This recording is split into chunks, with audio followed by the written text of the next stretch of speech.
Yeah, I think in football, as we all know, you need to have a bulletproof mindset. You have to deal with a lot of setbacks. And I took it upon myself. I mean, looking back, I think, wow, this was a bit brave. I went into the first team manager's office, Steve Cottrell at the time, and I said, look, I'm aware I haven't trained with the first team, I haven't been given any opportunities to prove what I'm capable of. Is my future here? And he said, no, you're not good enough to be a professional footballer. It was the best thing that ever happened to me, because the following season I went on to play 53 games in League Two with Bury at the age of 19, and it manned me up. It taught me how to deal with setbacks from a young age, and things turn good. And like you just mentioned there, it's a key message to anyone: don't let one person's opinion define you. That season I just give it my all. I scored 13 goals, and 3 of them goals were against Bournemouth. And I sliced my knee. I looked down and you could see the bone in my knee, and I was about 5 millimetres, he said, from ending my career. Back then, nutrition was so overlooked. I'm massive on it now. I mean, I've really got injured throughout my career. I left it a little bit later than I should have done to really focus on the nutrition side of things. I went from running 11k in games to 13, close to 14k some games. I remember doing 13.7k against City, touched the ball 10 times. Got absolutely battered, but no shame in that. Oh, no shame in that. Money doesn't buy you happiness. You need your why in life. You need to be adding value into people's lives. And I just found my passion. I love working with athletes, 35-year-olds, 50-year-olds, and everything in between, really, and just trying to get the best out of them. So I set personalised fitness and nutrition plans to help them achieve their goal, whatever it may be. And, I absolutely love it. I could never retire. From anything, because you've just got to add value in people's lives. I think if you're adding value and helping other people, then you feel great about yourself.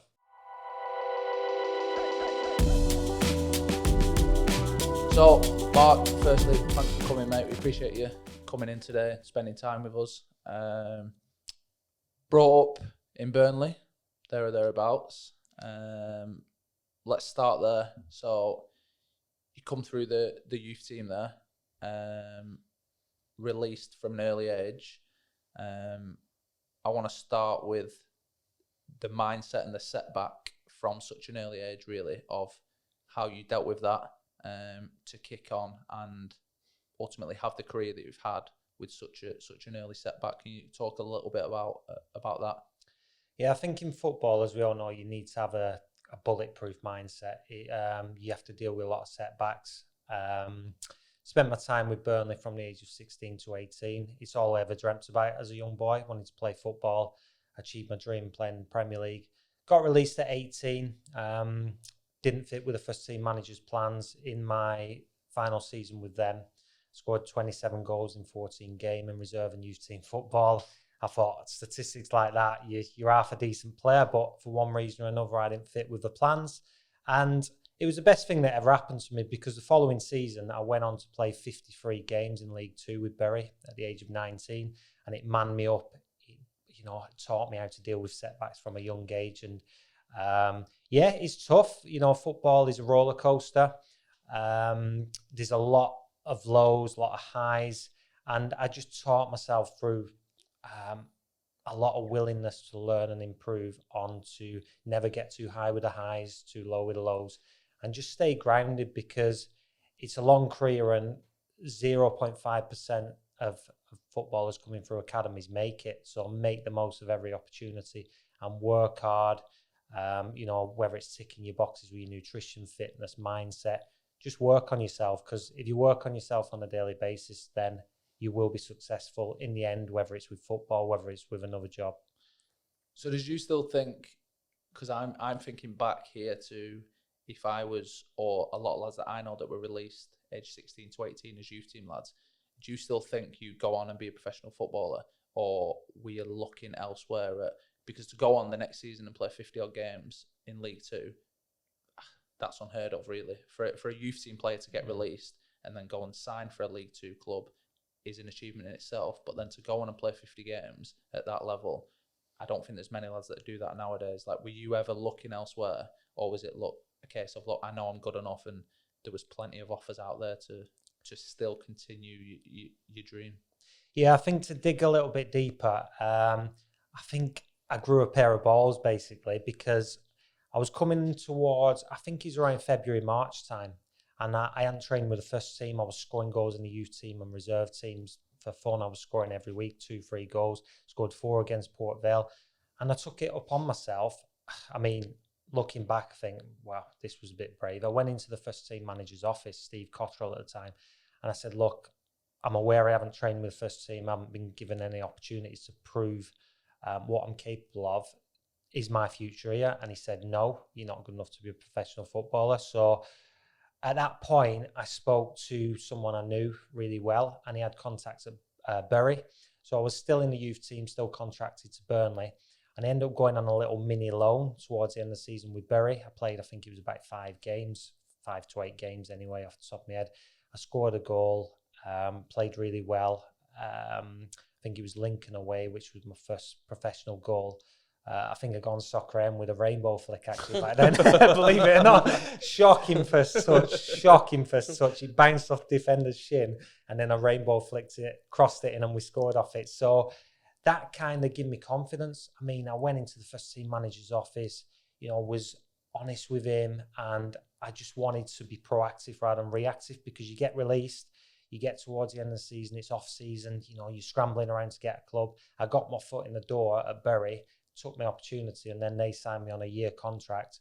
And then that year contract is make or break. Look, you're 19 years old, you've been given an opportunity, you've got to do everything in your power to make it work. So yeah, that's what I did. I think there's such an important message in that. And football's all about opinions. You get told you're not good enough to be a professional footballer. And then you go the next season to go and play 53 games in the League Two. But then to go on to have the career you've had just shows that it's just all about opinions and to not let that affect you. And it didn't affect you. And that's great mentality to have at such a young age. But it just goes to show that one little comment like that, it could have put you the other way around. So just well done to you for basically not letting that affect you, really. That's a good message for youth team lads, I think. Because as I said, a lot of youth team lads that I know go to America on scholarships. You just think, right, I've had my 2-year youth scholarship, that's me done. I'm going back to college, university, study something else. But that message in itself is, look, don't worry about what one person has said because you'll have had many, many managers since then that have ultimately loved you and you've gone on and proven that one guy wrong. So I think, the message is key there. But were you sort of like a confident kid in your own ability, or was it literally just like, I don't know, because when you say no, you're going into a first team manager, like there's no way I'd have done that. On a youth team? No way. Even if I was performing unbelievably, there's no way I'd have done that. So was that maybe the environment you were in, you were allowed to do that, or was it just you had full belief in yourself? Yeah, I always had incredible self-belief and I knew with statistics like that, I was a decent player. I was playing up front at the time as a striker and I was just performing really well. I mean, we were playing the likes of United in reserve team games. I was scoring goals against them. So I knew I had ability, but I mean, don't get me wrong, before going into that office, I remember my heart was beating out my chest, you know what I mean? But I knew it was now or never. Don't get me wrong, you've got to do it in the right manner. You can't go in saying, I should be training with the first team, I should be doing this. But I knew there was something else out there, and I'm a firm believer that everything happens for a reason.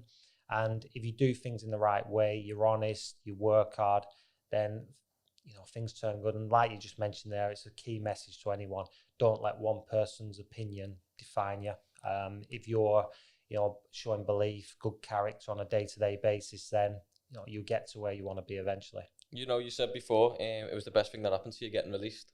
People always think, getting released is the worst thing. But I've said the same thing about me. When I got released from Wigan, it was the best thing that ever happened to me. I went to Shrewsbury. And then obviously I broke into the first team at such a young age where if I did stay at Wigan, and I was lucky enough at the time to get a youth team contract, maybe I wouldn't have been playing football now. Maybe I would have just got lost in that academy there and I wouldn't have ever got my chance. So just before we move on, the key message to the youth team lads out there is just if you believe in yourself, to carry on and not to let one opinion affect you and have that self-belief. 100%, mate. My good friend Jan Kermigan, you probably played against him, absolute machine. I don't think he signed his first professional contract till he was 26 years old. Oh. He was playing in France for a long time. He had a great career at the back of it. But again, just that consistency, the willingness to work hard. Don't get too down if you get told you're not good enough, and just keep working. It's a long process, long life, and there's going to be a lot of setbacks. These setbacks set us up for a comeback, and we've got to do everything in our power to, just put things into perspective as well. There's a lot of things happening in the world at the moment. You see the earthquakes in Turkey, and my good friend, obviously Christian Atsu, he played at Bournemouth, was unfortunate that things like that happen, and we've just got to live for the day and do everything we can to be the best we can be, the best version of ourselves. So you've had a journey since then that ultimately took you to Bournemouth, a few clubs along the way, from obviously Burnley, going to Bury, Hereford, Shrewsbury. The mighty Shrewsbury. I saw a comment that you made. This was, I think, when you signed for Hereford, after you've had a few loan moves and stuff like that, saying, look, I think this is my last chance now. I need to knuckle down and really take my chance and make a name for myself. Was that you believing, look, I've had enough chances now, I need to go on and really grasp it? Because it seems that since you did make them comments, something changed. Obviously, you then went to Bournemouth, and the rest is history, really, in terms of the journey that you've had. Was that a conscious switch in terms of, look, I've been given enough chances at clubs, and now I need to really make a name for myself and put my foot down and create my own future? Yeah, definitely. It was massive, because I spent 2 seasons with Shrewsbury under Gary Peters at the time. Very old school. Did you play under Gary? No, but I've got a good message, actually, before we carry on. I was on trial at Shrewsbury at the time, and I was just trying to get a scholarship as a youth team player. And me youth team manager, Nigel Vaughan, said to me, look, the first team manager, Gary Peters, he wants players coming through, who are 6 foot or whatever, stuff like that. So, but there's a chance he might be getting sacked. So just go on your holidays, and if he gets sacked, you're getting a youth team contract. This is just a scholarship, not even to get into the first team.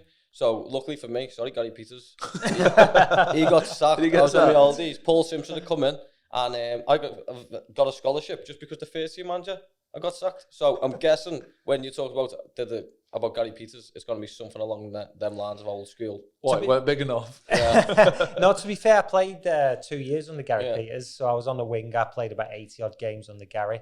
He left and Paul Simpson came in, and he signed his son to play on the wing. Yeah. And he took my place in the end. So part and parcel of the game. I was on my honeymoon at the time. I got a phone call to say, look, you're not needed for the next year. So the missus was like, where are we going to go from here? I said, look, I'll play in the Premier League. I believe it. I'm going to make it happen. And I remember the words were, on 2-3 days later, I think it was, I got a phone call off Hereford saying, we're going to give you a year deal. I knew that was make or break. So that year... What league was that? So that was League Two again. That year, I did everything. I was travelling an hour and a half every day, 2 hours in a car school. I had a little hairdresser's car back in the day. It was like a 2-seater, but you could fit 2 in the back. And there was 4 of us car schooling. It was absolutely, you get out, you're stiff as a board. But I'm like, look, tick the boxes with the recovery, whether it's ice baths, nutrition, whatever. My nutrition back then wasn't what it is today. It was miles off looking back. And that's probably why I spent so long in the lower leagues. Because potential-wise, I could have climbed the ladder a little bit sooner, but it wasn't to be. Anyway, that season, I just give it my all. I scored 13 goals, and 3 of them goals were against Bournemouth, 2 in the home fixture, 1 in the away fixture. And Eddie Howe took a liking to me. The scout came to watch me about 6 or 7 times, and I think in about 5 of them games, he told me I scored goals. So, it was meant to be. I went on the incredible journey with Bournemouth, like you said, but that for me was the turning point. It manned me up at Hereford. It was very old school. Our fitness coach, Tony Ford. Legend. 71 years old at the time. Legend. Was he the one at Shrewsbury? Legend. Yeah, I know him. Yeah. I love him. I know he is a legend. He carries chicken breast around in his pocket and he's munching it like... he's a legend. Absolute. He's scary though. Oh, no, he's a legend. He's like the lightest man ever. He just jumps on you, give him piggyback. He looks 75. So he manned me up because... it wasn't your conventional training. It was doggies with weights in your hands. I remember it snowing once, and he was doing press ups, and then he'd eat the snow. He's just like, it's fine to eat the snow as long as it's not yellow. This kind of thing. So it was bonkers, absolute bonkers. But he was a laugh, and he got the lads on side, and he made it fun. It was tough, don't get me wrong, but again, you just got through it, and it made you stronger. I don't think you survive without that, though. I think if you don't have that from an early age, at some point of you along your journey and in your career, you don't survive to the extent that you did without that so early on. So I think, although at the time you hate it, and look, I've got people back in my past who, at the time, you think, fucking hell, I do not want to see him today. Now you appreciate them people, and obviously he's one for you. You've just said the exact same. You loved him, like, so he's someone that you can played a small part in your journey. Talk to me then in terms of, like you saying there, you're on your honeymoon. Like, have you no worries whatsoever in terms of, I'm on my honeymoon, pretty much just being released, told I've not got a contract? Like, are you thinking about your future, or is it just like you said to your missus, that's me, I'll play in the Premier League, don't worry? That self-belief is unbelievable, because Shrewsbury at the time were in League Two. Yeah. And obviously they didn't offer you a contract, and you had the self-belief there. How old are you there, 23? Yeah, I was 22 when I was on my honeymoon, but I was looking back, I was probably a little bit naive, and I was really laid back. But again, my willingness to want to succeed was massive. And looking back from the age of 16 to 20, I did a lot of work on myself with, mindset and mentality, because I knew it was a big part of the game. And if you're not mentally strong, you can go under, you really can. So big on affirmations, big on, positive self-talk, goal setting, writing journals. And to this day, like, I have like pictures and quotes on the back of my mirror, so I can look at them every day. Do you know what I mean? Just to remind you, right, today's going to be a good day. My favorite quote, hard work beats talent when talent doesn't work hard. I've always stuck by it. So yeah, things like that really help me. Did you used to have a Premier League badge or anything like that on your mirror, so you look towards that? So yeah, vision boards, favorite holiday destinations, where you want to be. I remember, I haven't told many people this actually, but there was a lot going on behind the scenes when I was at Bournemouth, and Eddie Howe left. Lee Bradbury came in. We got on really well, but I rejected a contract at the time, for one reason or another. And then I got left out of the playoff semi-final against Huddersfield on the bench, came on, done well. But again, I had a dream that I was flying on a cherry randomly, and they called the cherries. So Eddie Howe came back, I signed a new contract, and then I went on that incredible journey. So like, just, positive self-talk and visualization, absolutely massive on it. Like. Yeah, I woke up the other day and I was in a great mood. I think I just come out my brace and he was feeling all right and all that. So I said to my wife, "Oh my God, I'm feeling really good. I'm gonna get back and I'm gonna play for England." She was like, "Oh, what, really? You like that?" And I went, "Yeah, England C team," like that, and started laughing. But it's mad though, because when you're feeling good and you've got that goal, your day just goes better. Yeah. And if you could have that, like, I've played with loads of players who have had similar things like that. They haven't went on to do it, but they've tried, and they've maybe not reached the top goal, but they've gone below it. But you go on, let's talk us through that journey at Bournemouth, because that's unbelievable. Yeah, I mean, so when you signed, was that League One when you went to Bournemouth? So they just been promoted to League One, right? So that was a season. Yeah, we played against them in League Two. I think they were on a 20+ game unbeaten run, and we beat them 2-1 at our place. They got promoted that season and signed me. Again, it was the unknown. This is the thing I'll touch on as well. There's so much sacrifice on, your wives, girlfriends, kids. We moved 6.5 hours away from home, and my wife was, fully behind me, supporting me. She was due to start a job, and unexpectedly she fell pregnant, and we raised our 2 kids away from family. So, I mean, having a strong partner makes, a hell of a difference as well. Huge. But when they signed us, we moved away, and Eddie Howe, Jason Tindall, they were so welcoming, great managers, tacticians. They had everything really to succeed, and that's why they're doing so well with Newcastle. So yeah, signed there in the first season, had a really good year, scored lots of goals, and there was a little bit of talk of me moving to West Ham and a few other clubs interested. And around it was November, end of November, December time, I can't remember the exact date, but we played Leyton Orient. scored 2 goals, and then with about a minute left, slipped off the pitch, and there was a raised sprinkler. It was raised about that much, and I sliced my knee. I looked down, and you could see the bone in my knee, and I was about 5 millimeters, he said, from ending my career, and that basically set me back that year. So again, I look back, and it was a blessing because I might have moved because there was a lot of interest at the time. I think it was on 10 goals by Christmas. As a winger, it's good statistics. And I was getting back fit. I was back after 2 weeks, but the stitches kept splitting and I wasn't getting the best out of myself. So, I mean, that was my first season in a nutshell.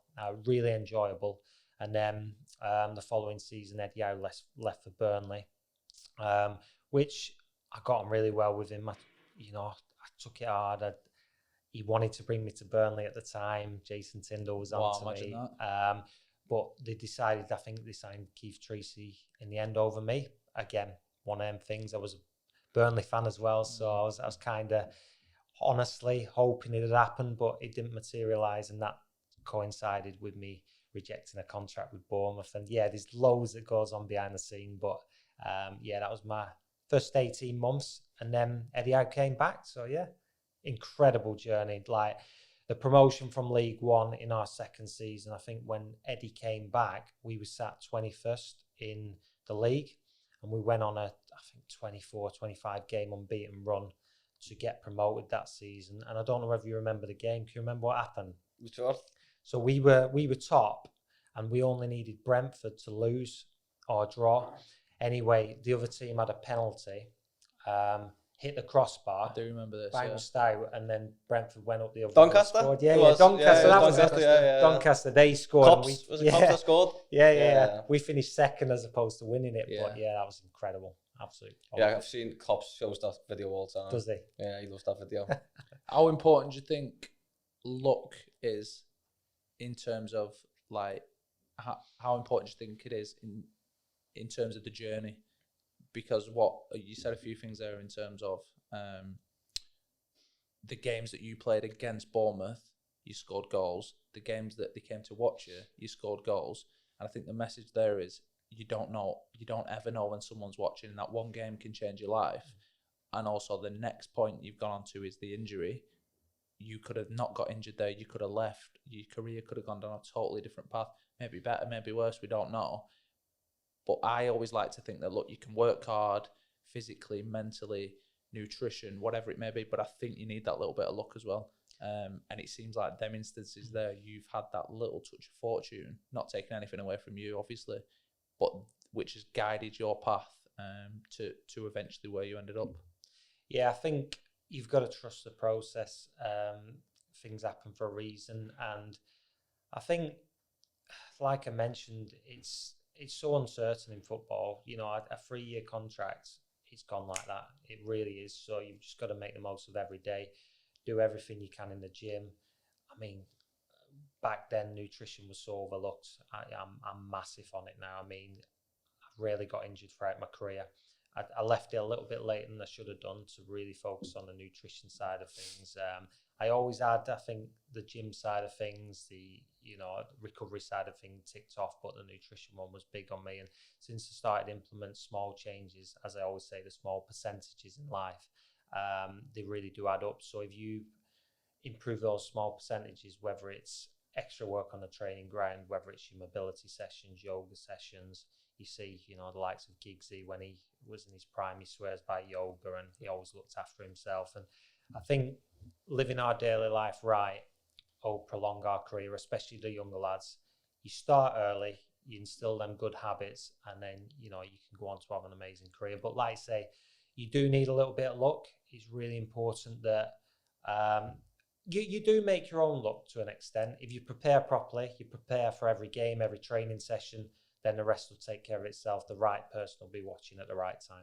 Do you think there's a massive difference in nutrition, the higher up you go to lower down the pyramid? Or do you think that's just all on personal? I think you get looked after more the higher up you are, because you've got your chefs, you've got nutrition taken care of.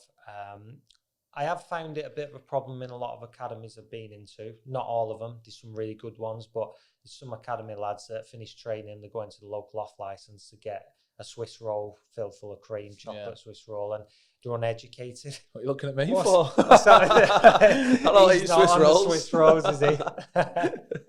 But it's just, make sure they fuel the body, because they might not think it, but that build-up of inflammation can cause injury.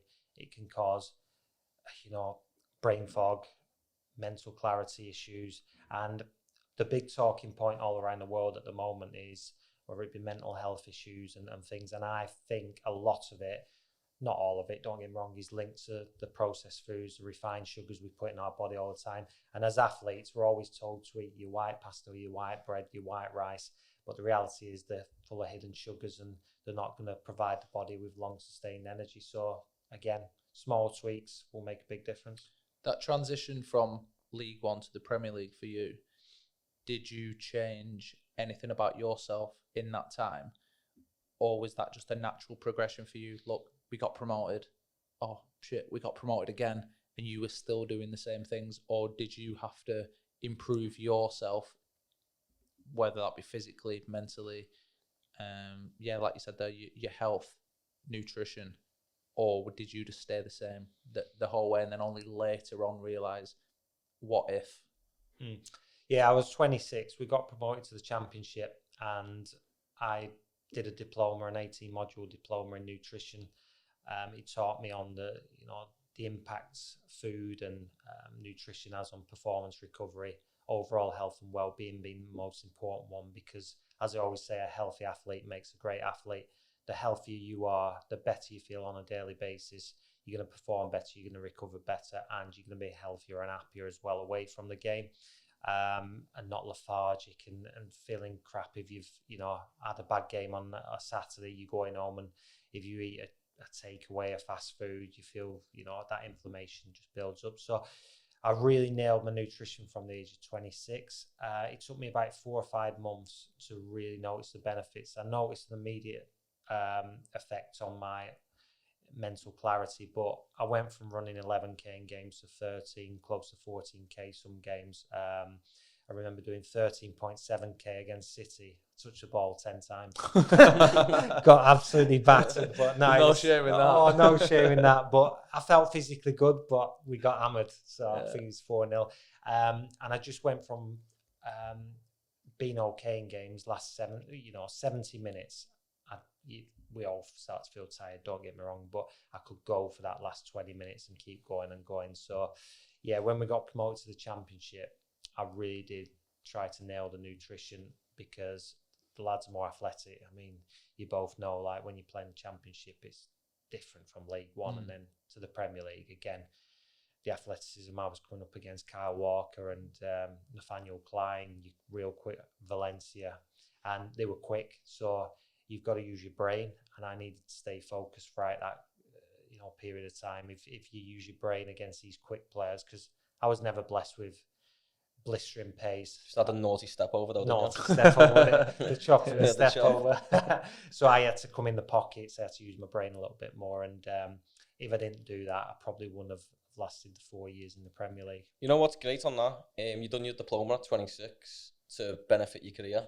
Where I can speak on, like, for myself, I'm doing courses now to, like, for life after football, but you've done a diploma to benefit yourself while you're still playing. Yeah. How was it doing that diploma? Was it hard work? Did it affect your performance on the pitch? Like, time consuming? How was that? Because I'm just thinking there, a lot of people would have thought, right, I've got to this level, Championship. Happy days, yeah. Happy days.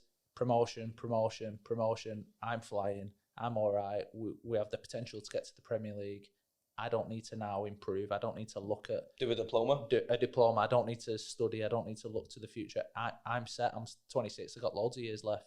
So the fact that you've looked, while she's still in the game, to improve your performance while she's still playing, like, I think it's amazing. Yeah, that's actually unbelievable, actually, yeah. No, I appreciate that. And I've always been quite humble and grounded, and money doesn't buy you happiness. You need your why in life. You need to be adding value into people's lives. And I just found my passion, because firstly, I just wanted to try and improve my performance. And I knew, like I said, I wasn't blessed with blistering pace, and then I was a winger. So I needed to try and gain that edge in some way. And if it was through running my full back into the ground, then so be it. And I knew food was a big part of that, because I always say you're not going to put petrol in a diesel car because it's going to break down. So treat your body that way. And I just loved it. And if I'd had a bad game on a Saturday, which was very rare. No, to be fair, it's a good way of focusing on something else, taking your mind away from it.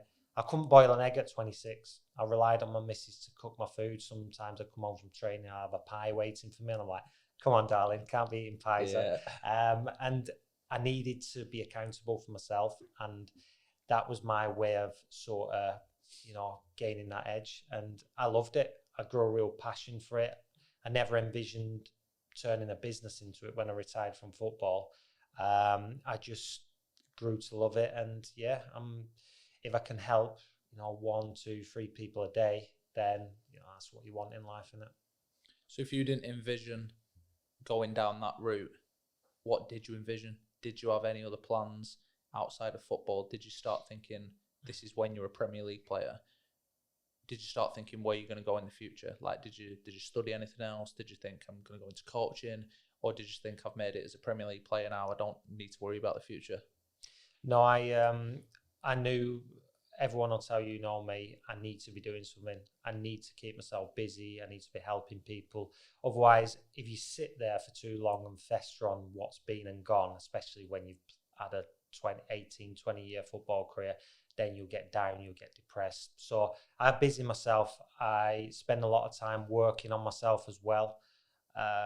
It doesn't come easy. You've just got to focus on the positives in your life. And like I say, nutrition, I just grew to love it. And I've just done, I think I was 30, how old was it at the time? I might have got this wrong. I was about 33 when I did my most recent diploma, which was in athletic performance and weight management. Again, just because I wanted to learn more about the topic and how I can help other people, help myself, because at the end of the day, I want to be one of these 50, 60-year-olds that can run around after your grandchildren. And you want to feel good for long periods, and you don't want to wait until something happens, a health issue, whatever it may be. You want to just be proactive like with everything else, and look after yourself for as long as possible. Same message keeps cropping up, doesn't it? Be proactive. Don't wait for the shock to the system, whatever that may be, before you do something about it. And it's another message there in terms of you've gone and done that. And I think we're hearing that a lot from a lot of people. It's just great that like a Premier League footballer was thinking like what I can do and what can I do after football and that, because I think people who don't play football do have the perception of professional or Premier League footballers will just be playing football, go home, play COD, play FIFA, and then when they retire, they're just going to go on holiday. But we spoke before we come on here today about having that drive and having that passion for something, because without that, what can that do? Yeah, you're nothing without having that why in life. You're really not. I mean, because at the end of the day, football's a job, and yeah, you're in the public eye a lot, and it's a great way of living, but there is a lot of sacrifices, a lot that comes with it, and to be successful, you've got to have the right mindset and the right attributes as well. So I always say, hard work beats talent when talent doesn't work hard. I play with so many talented footballers that just don't work hard, so it's important that you get it right. But there's a long life after football, and you've got to find something that you enjoy, you love. You don't want to just go into a job that you hate for the sake of it. That's where you get down, depressed. So if you find something you love from an early age, then you can take that on. I played with some players who have been educating themselves from young ages as well, like whether it's business. I mean, you look at Tyrone Mings, he's got businesses he's running. Marcus Rashford, he's got all his foundations. People like, I played with a lad called Dominic Ball. Legend. We played with Ball, didn't we? Yeah. 6-year business degree. Legend. Playing unbelievable. Yeah. Great guy. I mean, he's just had a bad injury as well. Yeah. I think he's coming towards the end of it. You've got, who else? Jack Stacey playing in the Premier League. He's just finished his business degree as well. So, I mean, another Premier League player. It's testament to them because they want to improve. They want to work on themselves. And you're a long time retired. You really are. And I think I listened to your first podcast where you both spoke. You can get injured and all sorts of thoughts come running through your head. And if you're set up and you think, well, I have got something to look forward to after football. Yeah, hopefully it's a long time away. At least you've got that little bit of breathing space, and you're not worrying and getting anxious. So it does make a big difference. We spoke earlier before about like footballers having like great skills to go into business after football. Transferable skills. Yeah, definitely. And like I think we do have a perception of we don't, but we actually do. We have loads of great skills that can go into doing other stuff. I don't think we give ourselves enough credit, and I don't think we realise all them skills that we do have in terms of, we always talk like about timekeeping, don't we? We always turn up here half an hour early. You get that from sport. You get the drive, you get the commitment, the will to win. Working in the team. As a team, you want to be the best. And yeah, of course, there's other people out there who've never played sport that have them traits, but we have them from such an early age. And whether you think you have them or you don't, to get through sport, like you said before, that small percentage to be a professional athlete, you have all them character traits. And any business is lucky to have you. So put yourself forward, thrust yourself into a new career, and you will more than likely come out on top. It's just finding that same passion and that identity that you've had during your football career. And for you, that is now health and fitness, that you can put all them character traits we just mentioned then, you can now put into a new career. And ultimately you'll go on and on and on, and hopefully be a success with that as well. We'll go on to what you're doing now with your nutrition and all that, but I think we'd be stupid to not talk about your promotions from Bournemouth League One, the same team, all the way to the Premiership. And could you ever imagine that happening? Eddie Howe going to be what he's doing now at Newcastle, and talk about your team spirit on that journey. Yeah, the team spirit was massive. We had some good individual quality. I mean, but we run teams into the ground, and we had the way we played. I mean, they couldn't deal with it, because what we used to do, our centre back used to come into the pocket, our midfielder used to come out wide, full back go really high. Myself and Matt Ritchie come into the pocket, and it was so difficult to defend against. So our patterns of play were excellent, but the willingness to work for each other, we were really tight knit. Bournemouth, there's not a lot in and around it, so we all lived in the same location. We went for coffee together. There'd be sometimes 10, 12 of us sat in a coffee shop catching up after training and stuff, and it was a real good family club from the top downwards. And Eddie Howe instilled that. I mean, in the international breaks, we'd go on like a team bonding event. He'd drop us in the middle of like a forest, and we'd have to find our way out with a compass and different things like that, whether it be going down to the beach on a Monday for a recovery day.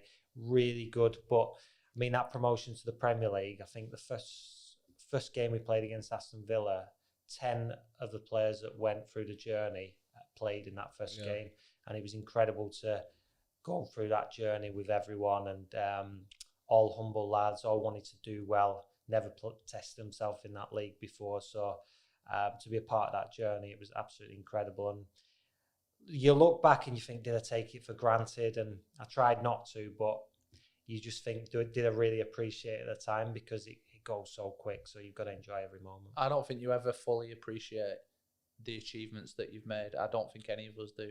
I think it's just another day. You got promoted, you go into pre-season, it's another day. You play against Man City, it's just another day. It's only now that you think, wow, we've gone from that same squad, because I played against your team there. I think you beat us 4-0. That was in League One, and we got absolutely battered. And all them players you just mentioned, they were the same ones that a couple of years later, I'm watching the Premier League, I'm thinking, I played against that exact starting 11 there in League One, and you're doing well in the Premier League. You just wouldn't ever think it's possible. But I think that comes from the manager. Obviously, it comes from the players, but the whole ethos around the club that I think you guys had at the time was obviously amazing. And I think that's what took you on that journey ultimately. Yeah, I think he gets the credit now, but his attention to detail, Eddie Howe, it was incredible. From, analysts, looking back what you done well, what you didn't do so well, individual chats, whether you're a winger, how many crosses did you get in, how many shots did you have in games, and he was always positive. He'd always turn a negative into a positive, and he was really good at working on himself with his players as well. And no task was too big or too small for him. He wanted the lads to do well, but he cared about all his players as well, and we bought into that the lads out of the team. That's the most difficult thing for a manager to deal with, you know, keeping them happy. But he kept everyone happy. I mean, at the time I was playing in the Championship and I had Ryan Fraser and Junior Stanislas on the bench. Like I was working hard to keeping the team ahead of them. Great players, but great lads as well. And they were part of that success story. And then they obviously started to play a lot more in the Premier League. So getting everyone to buy into the same book, so to speak, makes a huge difference. How important is it as a manager to have great man management skills? As a player to have that the manager to have great man management skills makes you feel so much better as a person to help you perform on a pitch. It does, because I think if you've got that relationship with him and he's willing to talk to you on a weekly basis if you're out of the team and keep your spirits up. The lads, if they haven't played on a Saturday and they're training on a Monday, the last thing you want to do is a boring session. He'd always make sure, right, we'll have a rondo, we'll have five-a-sides, we'll get sharp, we'll get a good sweat on, some runs in between.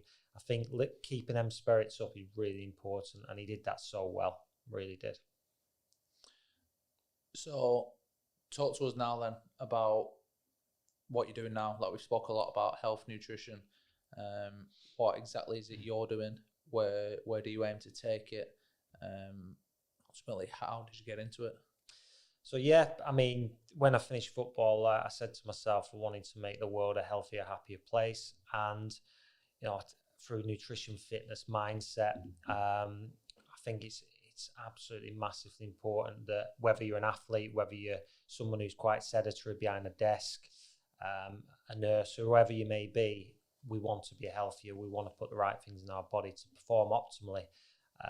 You know, if you're a bank manager, you want to have that mental clarity. You don't want to be getting brain fog. So I love working with athletes, you know, 35-year-olds, 50-year-olds, and everything in between, really, and just trying to get the best out of them. So I set personalised fitness and nutrition plans to help them achieve their goal, whatever it may be.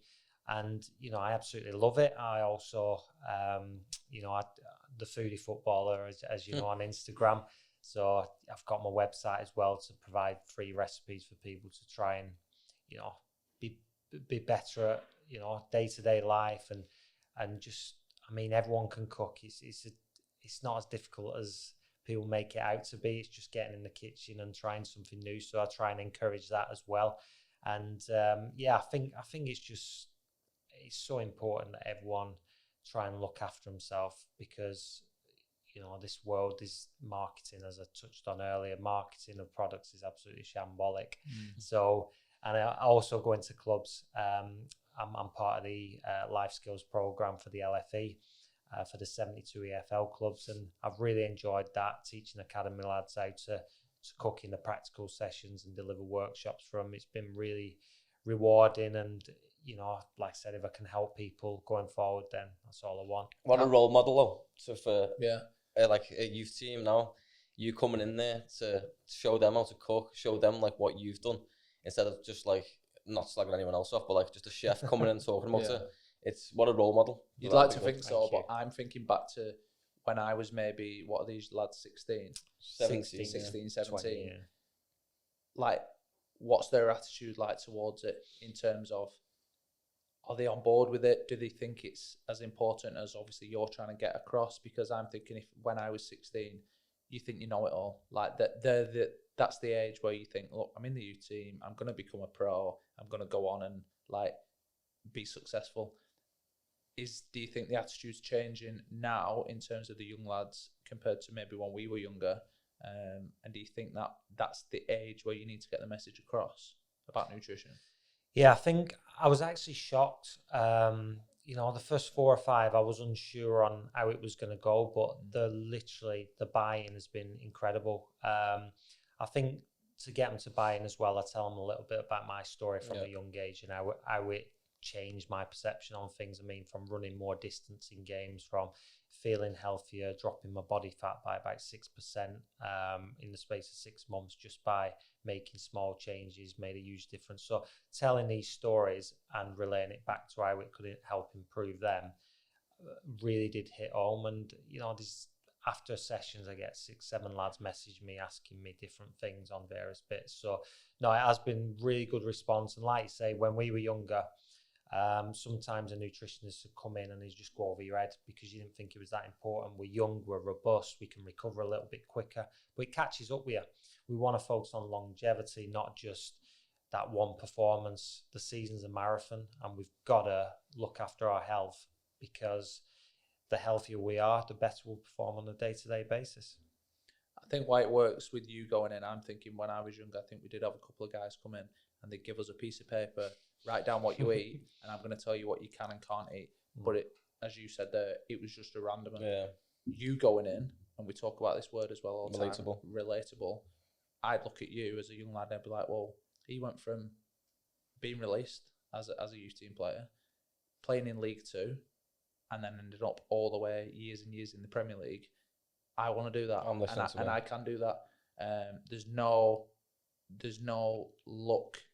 We spoke about a little bit of luck. There's a little bit of luck involved, but you haven't had a massive slice of luck to get there. You've just literally gone on the journey like that, small improvements along the way. And as a 16, 17-year-old, I'm thinking, you know what, I can do that. So that's so powerful, I think, the fact that you are relatable to lads. And that's why I think initiatives like this with the LFE are so important and will work, getting ex-players in to do stuff like that you're doing. It also helps that you're unbelievable at what you do, because all your food looks amazing. So that also helps as well. Not just because you're Marc Pugh, it's because you're good at it as well. So I think that's important that we say that as well. Oh, yeah, can we put a tag on the YouTube actually? Yeah, the foodie footballer. Click on the foodie footballer. I was hoping that you were going to bring something in today, but I can't. A little bit of shambles. I know, it's shocking, and to be fair, I should have brought something in. I want to know about the transition then, because it always intrigues me. In fact, have you officially retired? Because we were talking about this before, weren't we? Been flipping pancakes, mate. Yeah, I know. But there's never been an official retirement, has there? I'm not one for making things about myself. So is that why? So it isn't that you're clinging on and hoping that... To be honest, I'm still playing football 3 times a week, 5-a-side, and got a couple of charity matches. I just play for the enjoyment at the moment. And don't get me wrong, if a championship side came in tomorrow and said, look, we'll give you a contract, I'm like, yeah, I might have to take that up, because I wanted to finish on a high as well. So I'll give you a little bit of background on that. So I was at QPR. I had a year left on my contract. I'd played 23 games and I needed 24 games to get a new contract. COVID hit. I was due to start the game on the Saturday for my 24th. And obviously we had a mini pre-season and went back in, did the mini pre-season. We're coming up towards, I think we had 9 games left, didn't we, after COVID? Coming up towards the game, and the gaffer pulled me and just said, look, the club have said they're not going to play you in that game to extend your contract for another year, because we can't keep you on the same deal you're on due to financial restrictions and all that kind of thing. So I spent a bit of time away, out of the game, with family. I was up at 5:30 every day travelling to QPR for that season as well. It was mentally challenging, really physically challenging. I was chuffed to bits. I stayed fit all year. I did everything right. And spending that time away with my family, having a little bit more flexibility, it just made me think, look, what's important in life? Look, don't get me wrong. I understand I was in a lot more secure situation than some players who obviously played in League Two, and they can't take that upon themselves to make that decision. But I just enjoyed having a bit more flexibility. So at that point, I just said to the missus, I said, look, I'm going to go back to Shrewsbury for 3 months just to see if we've got the buzz for it. Anyway, went back under Sam Ricketts, Shrewsbury. Enjoying it, played 4 or 5 games. We just weren't getting results. Playing really good football, but again, it's a results business, innit? He got sacked. And Steve Cottrell. Oh, we hate you. Do you know what? I was going to ask this. I know what's coming. Does he get rid of you again? So Steve Cottrell comes in at Shrewsbury, and I won't go into too much detail, but on the first day of training, he pulled me for a 40-minute conversation. And basically just saying there's no hard feelings, this and that. And I was like, yeah, you know, it was the best thing that ever happened to me. Let's just move on, enjoy the rest of the season. Anyway, I didn't really play. And I just thought, look, now's the time. I don't want to just prolong it for the sake of it. I want to retire from the game. I don't want the game to retire me. Yeah. I felt physically good. I felt like I was good enough to still play in the Championship, Premier League, in the mind anyway. Yeah. And but it wasn't meant to be. And I just thought, right, let's pursue the passion of nutrition. Things with the foodie footballer, they're nowhere near where I want them to be yet. I want to try and take it as far as I can, and I love dipping in that the corporate world. I've got a big event with Accountex coming up in May, delivering a presentation. So really excited about that. And yeah, just who knows what the future holds. It looks like you're enjoying life anyway. Your smiles. Yeah. Yeah, try to, mate.